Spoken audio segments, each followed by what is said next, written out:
Alléluia.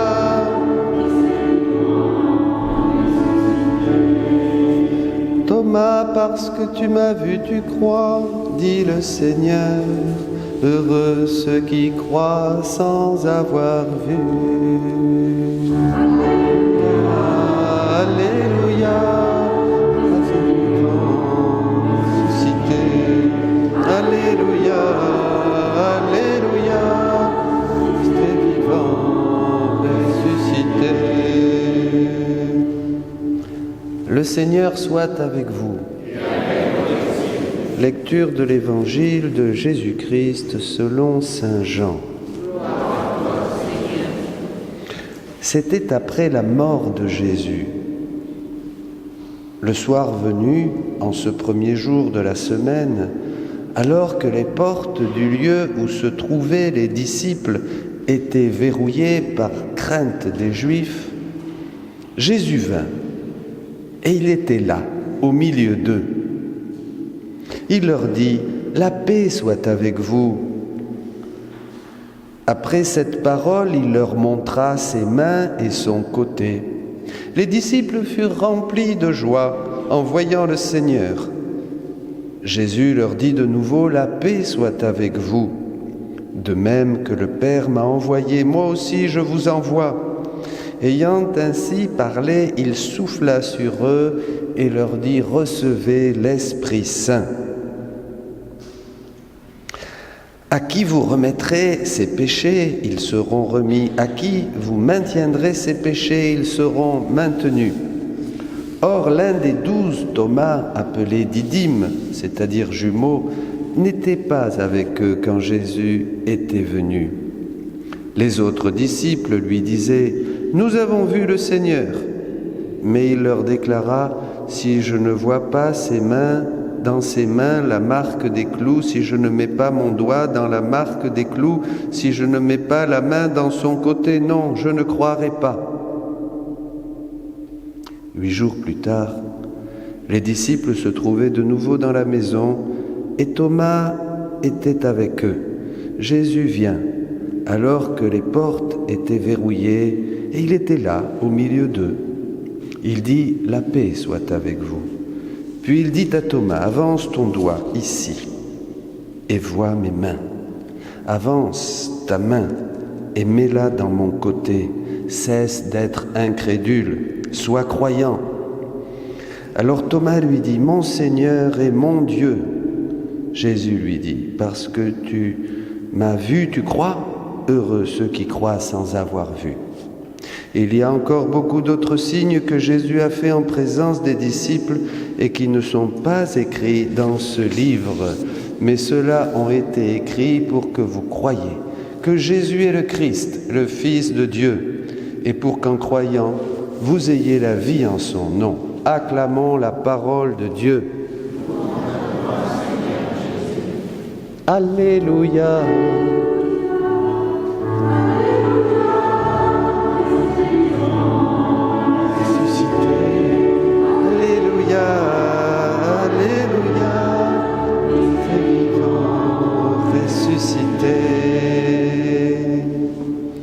Alléluia, le Christ est ressuscité. Notre vie, notre lumière, notre gloire. Quel mystère, quel amour infini de Dieu, quelle miséricorde du Seigneur. Il est difficile à l'homme d'aujourd'hui d'accueillir la miséricorde de Dieu. Très difficile. Et aujourd'hui, nous fêtons la divine miséricorde, la fête de la miséricorde. Vous pouvez même recevoir des indulgences, une grâce particulière en se confessant, en recevant Jésus dans son corps et dans son sang. En priant pour le Saint-Père, on reçoit une indulgence, une grâce du Seigneur. C'est difficile à l'homme d'aujourd'hui, je vous disais, d'accueillir la miséricorde de Dieu comme c'était difficile du temps de Jésus. C'est difficile aujourd'hui aussi. Pourtant, le Seigneur parle. Déjà de son temps, il disait Les publicains, les prostituées, disait-il aux pharisiens, arriveront avant vous dans le royaume de Dieu. Il y a ceux qui sont fermés au pardon de Dieu, qui ne veulent pas demander pardon, qui ne veulent pas se reconnaître pécheurs. Et il y a ceux qui croient, qui sont sages, qui sont bons, comme l'étaient les pharisiens, et qui non plus ne s'ouvrent pas à la miséricorde de Dieu. Mais ce qui se passe entre Jésus et l'homme pécheur, que ce soit dans l'Évangile ou aujourd'hui, en fait se passe à un niveau beaucoup plus large et universel. Je pense aux événements tragiques de l'histoire du monde et de l'Église. Dernièrement, nous avons eu Notre-Dame en feu, et maintenant, des hommes de Dieu, des évêques, et certains articles disent bien que c'était vraiment un signe de Dieu pour l'Église de France et pour le monde. Je pense aussi à des îles, aux Caraïbes, je lisais, qui sont ravagées par une algue qui détruit tout, qui dégage un gaz, qui rend malade les gens. La nature, donc, des événements inattendus nous font penser à ce que disait le Seigneur, « Pas un seul cheveu de votre tête ne peut tomber sans la permission de Dieu. » Donc on ne peut pas voir vraiment un fruit du hasard. Comme ça, Notre-Dame, ce qu'il se passe à droite, à gauche, ces gens massacrés aussi, pour qui nous devons prier. Voyez, dans cette église, ces catholiques, pendant la messe, en Inde, à Sri Lanka, j'ai oublié le nom, pardon. Sri Lanka. Donc, alors ça, est-ce que c'est une manifestation de la miséricorde de Dieu ? Oh non, nous avons une vision très travestie de la miséricorde. Pourtant, Jésus s'est mis même en colère pour purifier le temple de Jérusalem. Il dit même à une sainte que c'est la seule fois qu'il s'est mis en colère et que toutes les autres fois, depuis sa conception jusqu'à sa mort, ça n'a été que miséricorde. Mais là, il s'est mis en colère pour purifier son temple. Je vous disais que ce qui se passe entre Jésus et l'homme, d'une manière personnelle, nous, notre combat pour nous ouvrir à la miséricorde et nous reconnaître pécheurs et pauvres, plus tu es pauvre, plus tu es propre, plus tu es pauvre sans désir, sans vertu, dira Thérèse, plus tu es propre à l'opération transformante et consumante de l'esprit, c'est dur. Mais au niveau du monde, Dieu agit aussi avec des événements parce qu'il ne veut pas la mort du pécheur, dit le prophète, mais il veut que l'homme revienne, que le pécheur soit pardonné. Donc il y a des événements qui sont dramatiques, mais qui sont aussi des signes de la miséricorde de Dieu, parce que ce qui intéresse Dieu, comme Dieu le dit à une petite consolata, c'est les âmes, c'est ces âmes qui sont éternelles. Comprenez ? Il faut revenir à Dieu et demander pardon au Seigneur pour pouvoir vraiment bénéficier de sa miséricorde. Vous n'étiez pas mon peuple. Et je veux toucher le premier point, dit saint Pierre dans sa première lettre, chapitre 2. Vous étiez loin de Dieu, vous n'étiez pas mon peuple, vous n'aviez plus part avec moi. Mais Dieu vous a montré sa miséricorde. Dieu vous a montré son amour. Et là, on voit ce que fait Jésus dans cet évangile. Qu'est-ce qu'il fait ? Il montre ses plaies. Dieu ne montre pas ses plaies pour dire « Regardez ». Bien sûr, il y a le témoignage des apôtres, c'est ce que les exégètes nous ont expliqué depuis 2000 ans. Le témoignage véridique, l'authenticité du témoignage des apôtres. Mais c'est plus que ça. Quand Dieu parle, il fait. Dieu pense, parle, fait à la fois. Dieu montre ses plaies, il nous donne ses plaies. Il nous donne sa passion. C'est l'expression la plus belle de sa miséricorde. Cette passion, ces plaies qui sont glorieuses, remplies de lumière. Ce cœur comme le cœur de ce Jésus, de Sainte Faustine, où jaillit la lumière, la miséricorde, le pardon, les sacrements, comme l'ont vu les pères de l'Église. Voyez, Jésus montre ses plaies et nous donne ça pour que nous revêtions le Christ. pour que nous embrassions complètement la vie, la mort, la résurrection de Jésus.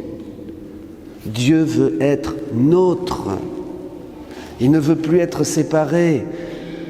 L'homme a beaucoup de mal à accueillir Dieu dans sa vie parce qu'il a l'idée que Dieu est loin, et qu'on est là petit, dans l'église, on s'approche de loin, on vient se rapprocher en mettant un cierge, en faisant une prière devant une image, une statue. Mais Dieu est tout proche, il nous donne ses plaies, il nous donne son cœur pour qu'il soit en nous source de vie.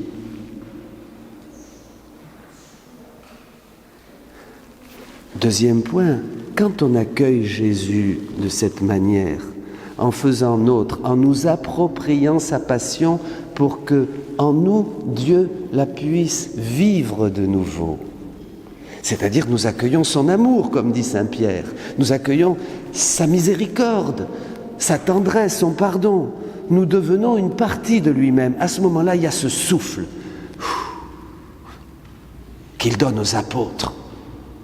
Souffle qui console, qui renouvelle, qui fortifie la foi, qui nous met debout, qui nous libère du péché, bien sûr, du démon, des passions, et qui nous jette dans l'aventure de l'annonce de l'Évangile, bien sûr. Mais c'est un souffle qui correspond à une vie nouvelle de l'Esprit. C'est un souffle qui fait aujourd'hui des apôtres nouveaux. Les apôtres des derniers temps, comme prophétisait saint Louis Grignon de Montfort, les saints des derniers temps, c'est-à-dire des hommes et des femmes remplis de la vie même de Dieu, vous comprenez, pour délier les autres. On ne peut pas limiter cette parole du Christ, tout ce que vous délirez, au ministère des prêtres dans le sacrement de la réconciliation, bien sûr, mais ça va beaucoup plus loin. Dieu aujourd'hui, à travers les événements que nous vivons, nous donne un souffle nouveau, une vie nouvelle. Et ça, c'est pour tous les baptisés, c'est pour tous les catholiques. Et ils deviennent ces apôtres qui préparent l'avènement du Seigneur. Ils sont le triomphe du cœur immaculé de Marie. Ils sont les apôtres des derniers temps. Le monde va mal. La miséricorde de Dieu appelle tous les hommes. Et Dieu n'aura de cesse de nous montrer ses plaies, son cœur ouvert, son amour, pour infuser en nous une vie nouvelle, un souffle nouveau, et faire de chacun de nous vraiment un témoin du Christ ressuscité, un témoin de la miséricorde, un homme de feu, une femme de feu, qui vit Dieu, qui vit la vie même de Dieu, qui donne Dieu, qui prie avec la prière même de Dieu. Je vous dirais, s'il y a des églises qui brûlent et qui sont détruites, pour X raisons, c'est parce que Dieu nous appelle et il a besoin de nous. Et il veut nous dire, tout sera détruit, il ne restera pas pierre sur pierre. Revenez à moi. La miséricorde de Dieu appelle les hommes. Mais là, il faut vraiment avoir ce cri du cœur que je vous invite à avoir, mes amis. Mon Seigneur et mon Dieu. 23, au mois d'avril, dimanche de la miséricorde, et je termine avec ça, est née une petite femme, une Italienne, Luisa Picaretta, qui fera beaucoup parler d'elle. Déjà, elle en fait parler d'elle, mais dans les années à venir, ça va être partout. Et Jésus lui dit, « Je suis la foi ». Je suis la foi. Déjà, saint Jean de la Croix disait que croire en Dieu ou voir Dieu, c'était la même chose. Mais là, le raccourci est encore plus rapide. Je suis la foi. Je veux que la foi t'inonde comme la mer inonde le bateau. Je veux que tu n'aies plus rien à t'occuper. Je veux pourvoir à tous tes besoins, car je suis tout. Si tu crois, et Jésus parlait à un prêtre dans cette vision, Et il dit, regarde-le, dis-lui que si elle a la foi, je lui donnerai 3 joies spirituelles qui viennent de la foi. D'abord, il comprendra les choses de Dieu avec une clarté évidente. On ne comprend pas les choses de Dieu parce que nous n'avons pas la foi. Vive, c'est-à-dire la foi, comme disent les théologiens, illuminée par les dons du Saint-Esprit. Vous comprenez, c'est pas la foi croyance, parce que la foi croyance, comme dit l'apôtre Jacques, les démons ont la foi, et alors quoi? Ils tremblent, dit la Bible. C'est la foi vive.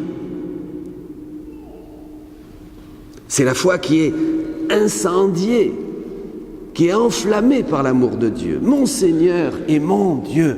Premier don de la foi, et c'est très important cet enseignement, c'est une pénétration des choses de Dieu avec clairvoyance et une grande joie du ciel, dit Jésus, quand on pratiquera les choses saintes, la prière.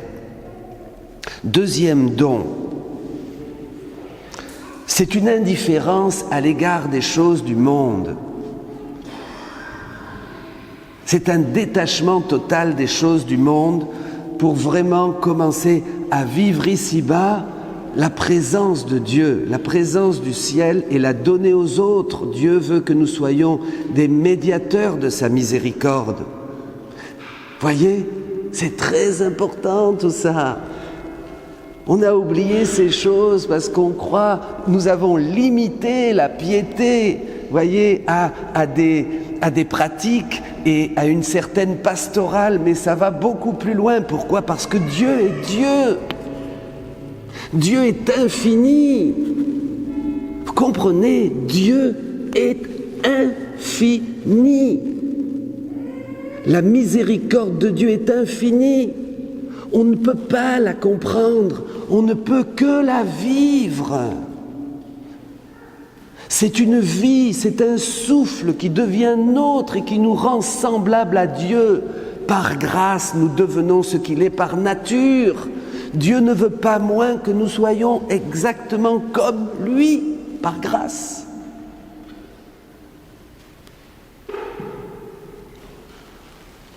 Et la troisième joie spirituelle de la foi, c'est un abandon complet.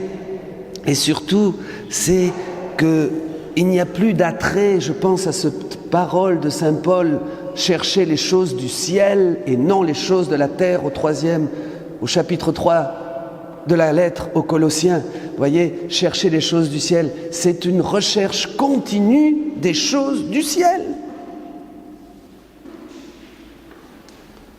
Et Jésus ajoute à la servante de Dieu en lui disant « Et les choses dont tu avais l'habitude avant te deviennent embêtantes, ennuyeuses. Ennuyeuses, embêtantes. On s'embête sur terre sans Dieu. On s'embête partout sans Dieu. Hors de toi, pas de bonheur, dit le psaume. Vous comprenez?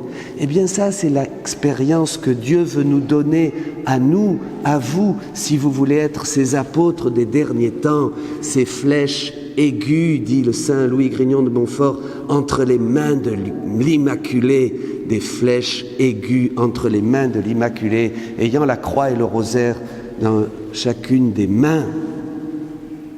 La miséricorde de Dieu, c'est pas la peinture seulement de Sainte Faustine, où nous allons, que Jésus a fait peindre à cette sainte. Bien sûr, il faut lire ses écrits surtout.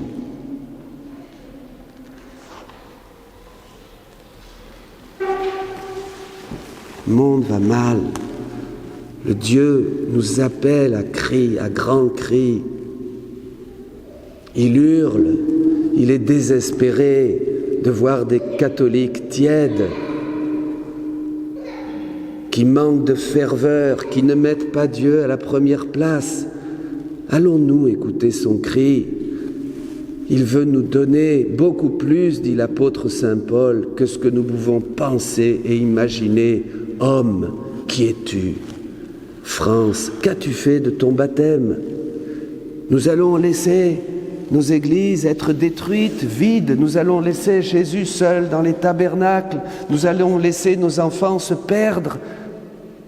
La miséricorde nous dit, revenez, et avec vous, mes enfants, je ferai de grandes choses, vous ferez les choses que j'ai faites, et vous en ferez de plus grandes encore, dit Jésus au chapitre 16 de Saint Jean. Nous ferons les mêmes choses que Jésus, et nous en ferons de plus grandes encore. Est-ce que vous comprenez ce verset du chapitre 16 de Saint Jean ? Est-ce que tu crois que tu peux faire des œuvres plus grandes que celles du Christ ? Eh bien oui. Oui.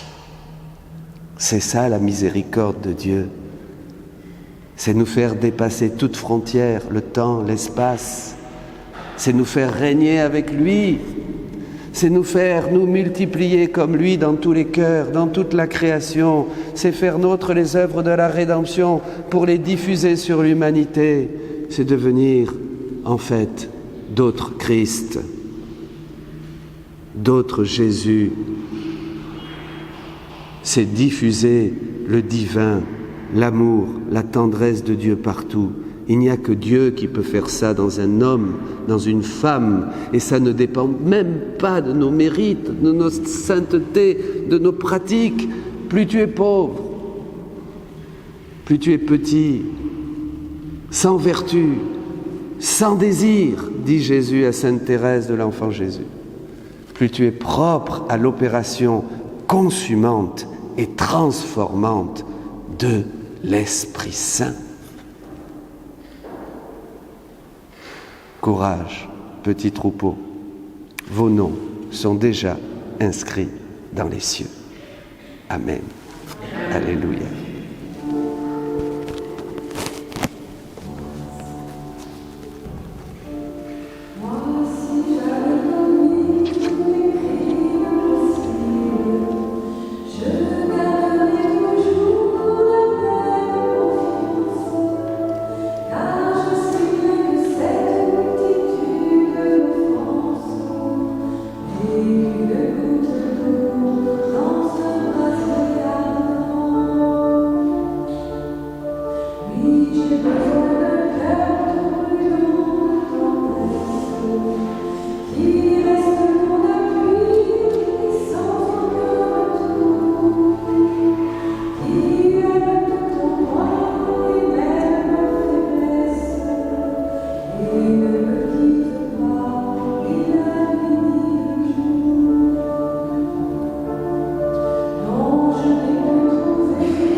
J'avais commis tous les crimes possibles, je garderai toujours la même confiance, car je sais bien que cette multitude d'offenses n'est qu'une goutte d'eau dans un brasier ardent.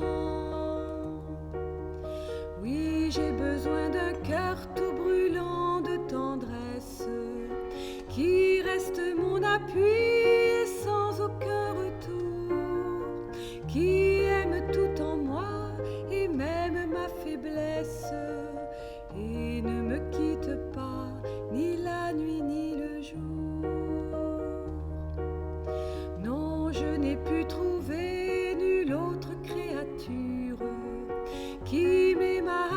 point et sans jamais mourir, car il me faut un Dieu qui prenne ma nature, qui devienne mon frère et qui puisse souffrir.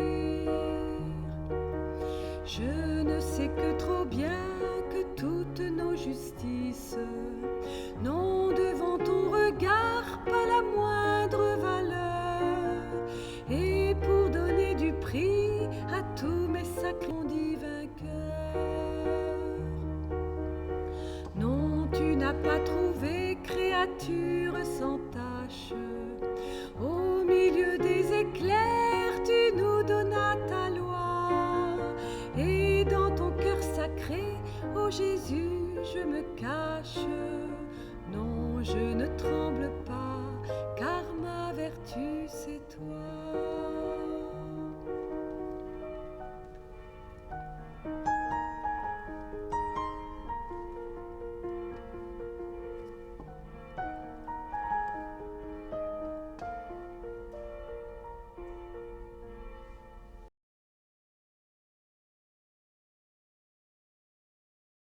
Je vous envoie comme des brebis au milieu des loups.